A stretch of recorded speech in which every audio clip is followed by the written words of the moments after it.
Bonjour les Verseaux, c'est Sandrine. Je suis contente de vous accueillir ce mois-ci pour vous parler de votre horoscope pour le mois de novembre. Donc j'ai utilisé le tarot divinatoire du Corbeau de Maggie Stiefwater, que j'aime beaucoup les illustrations.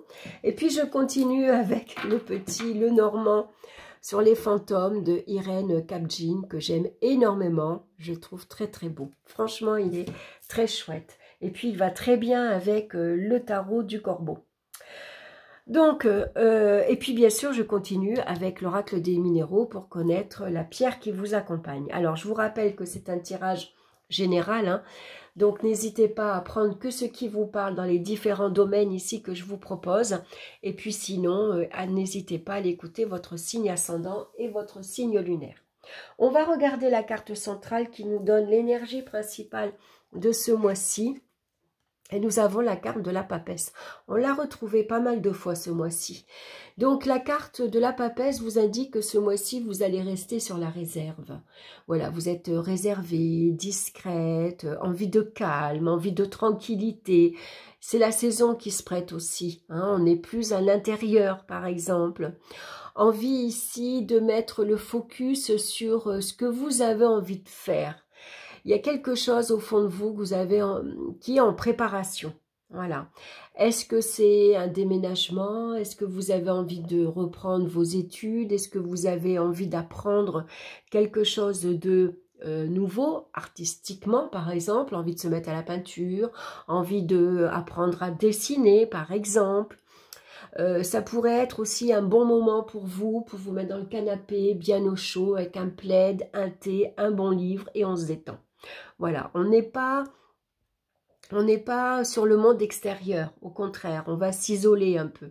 Hein, on préfère rester seul à la maison, tranquille, au calme, s'occuper de son partenaire, voilà, de son mari, sa famille en fait. Et puis c'est peut-être ici des confidences qu'on va vous faire également, hein, parce que vous êtes une personne qui savait écouter, qui savait entendre, et donc ben voilà, on a tendance à venir vous voir parce qu'on sait que vous savez garder les secrets surtout. On va regarder dans le domaine sentimental, on a la mort et on a ici le couffin, n'importe quoi. On a le cercueil. Donc, bien sûr, ça représente pour certains une séparation. Hein, une séparation, une rupture. Voilà, c'est douloureux. Ça fait mal.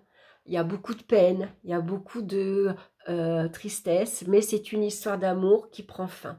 Voilà, il fallait passer à autre chose. Alors, ça peut être difficile, bien sûr, sur le moment. C'est douloureux. Et cette peine, cette tristesse-là, vous n'avez pas envie de la partager avec les autres. C'est pour ça que la papesse, elle reste ici sur la réserve. Vous voyez, elle reste seule. Elle s'isole parce qu'elle n'a pas envie d'en parler. Elle n'a pas envie de rentrer dans les détails. Elle n'a pas envie de se confier.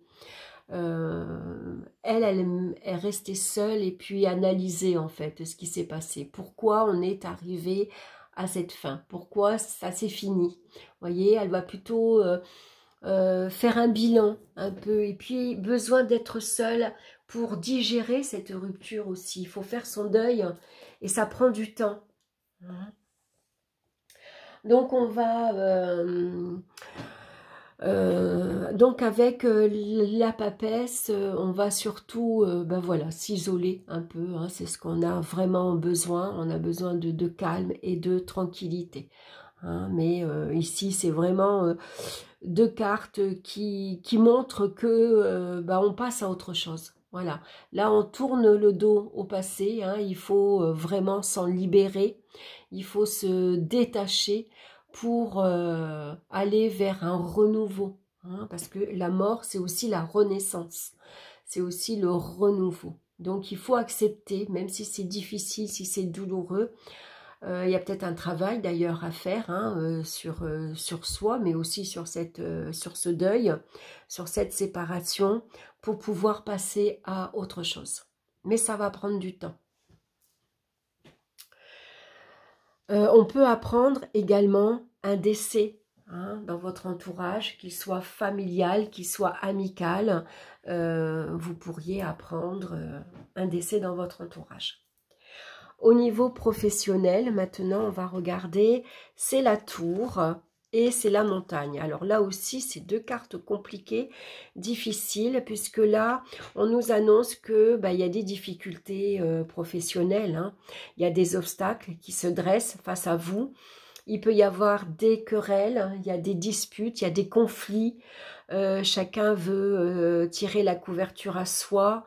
Il peut y avoir des médisances, beaucoup de critiques, beaucoup de jalousie. On pourrait essayer de vous mettre des bâtons dans les roues, par exemple. Donc, vous, votre attitude en tant que papesse, ici au milieu, c'est qu'on vous demande de rester discrète, de ne pas dévoiler vos intentions. Par exemple, si vous aviez envie de reprendre vos études, vous aviez envie de vous former, il y a peut-être quelque chose que vous aviez envie de préparer. Ici, on ne dit rien. On écoute ce qui se passe. On ne se mêle pas des brouilles et des disputes qu'il peut y avoir entre collègues, hein. On est vraiment ici en retrait.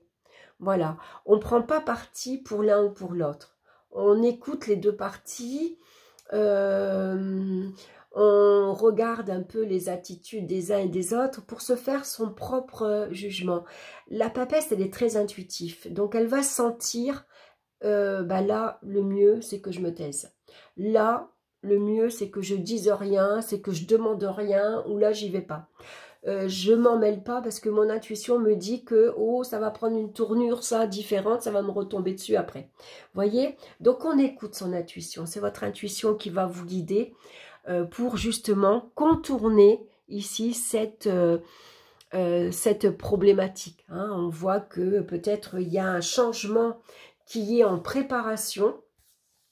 Est-ce que c'est un changement d'horaire, un changement de planning, un changement d'organisation? Est-ce qu'il y a des licenciements qui se préparent? Et ça peut ici générer beaucoup de colère, beaucoup de conflits, hein. Est-ce que l'entreprise prend feu, par exemple, hein? Ça pourrait être ça aussi. Donc du coup, on va être momentanément au chômage, par exemple, hein, et ça peut venir compliquer. Ici, ça peut être votre entreprise qui s'écroule, tout simplement, hein, qui fait faillite. Et donc, il y a beaucoup de difficultés ici qui s'annoncent, hein. Donc, on reste attentif à ce qui se passe. Et on écoute son intuition. Sur le plan financier, maintenant, on a Tempérance et on a ici les serpents. Alors, les serpents, c'est des petites contrariétés, des petits soucis, c'est des petites factures qui viennent contrarier. Il va peut-être falloir ici changer sa façon de gérer avec le serpent.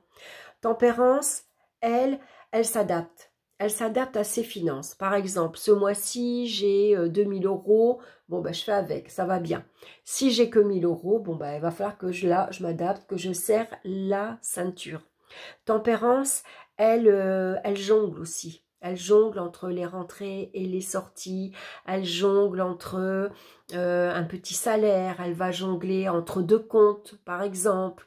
On va essayer de jongler avec les factures. Je ne paye pas celle-ci, mais je paierai celle-là à la place. Et puis le mois prochain, je verrai. Vous voyez, voilà. On s'adapte, on trouve un arrangement, on s'accommode, hein. Et puis, on fait avec ce qu'on a, hein.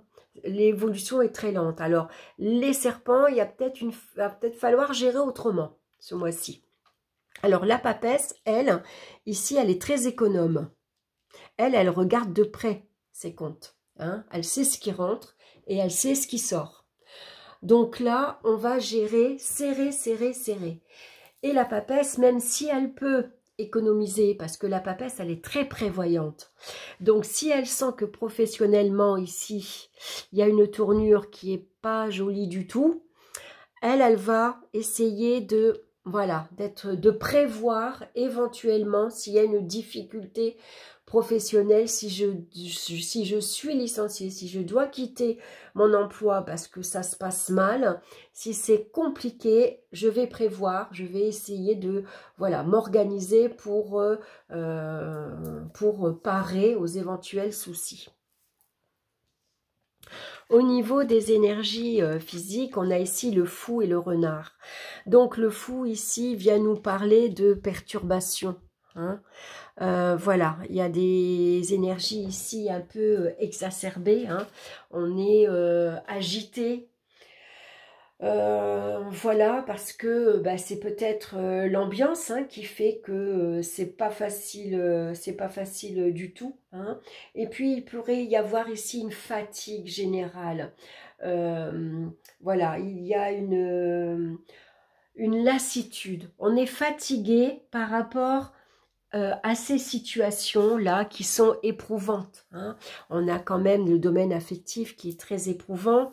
Il y a le domaine professionnel qui suit également. Donc, il va falloir gérer autrement ses finances. Donc, vous voyez ici, on peut être fatigué, épuisé. Et puis, le renard, il est malin. Hein. Donc, lui, il va être prudent. Il va se montrer patient.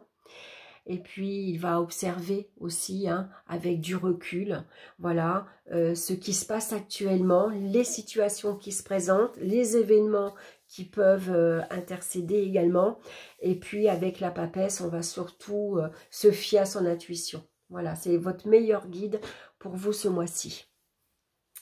Alors, la pierre qui vous accompagne ce mois-ci, c'est le quartz rose, qui nous parle de tendresse, d'amour et d'apaisement. Et mon Dieu, qu'on en a besoin ce mois-ci de tendresse, d'apaisement et d'amour. Alors, c'est une pierre qui est belle, hein, qui est douce, une pierre rose, un rose pâle. Voilà, à porter sur soi, bien sûr, sur le chakra du cœur. Je vais vous lire son message. Le quartz rose. La douceur qui se dégage de cette carte est à l'image de la douceur dont vous avez besoin en ce moment. Votre énergie est centrée en votre cœur et vous avez tendance à donner facilement autour de vous. Vous êtes plutôt de nature généreuse, à l'écoute, serviable, voire maternant et enveloppant. Mais ce besoin de s'occuper de l'autre, de l'aimer et le rassurer, n'est-il pas un moyen de vous réparer et vous nourrir par procuration? Êtes-vous capable de la même générosité et d'indulgence envers vous-même?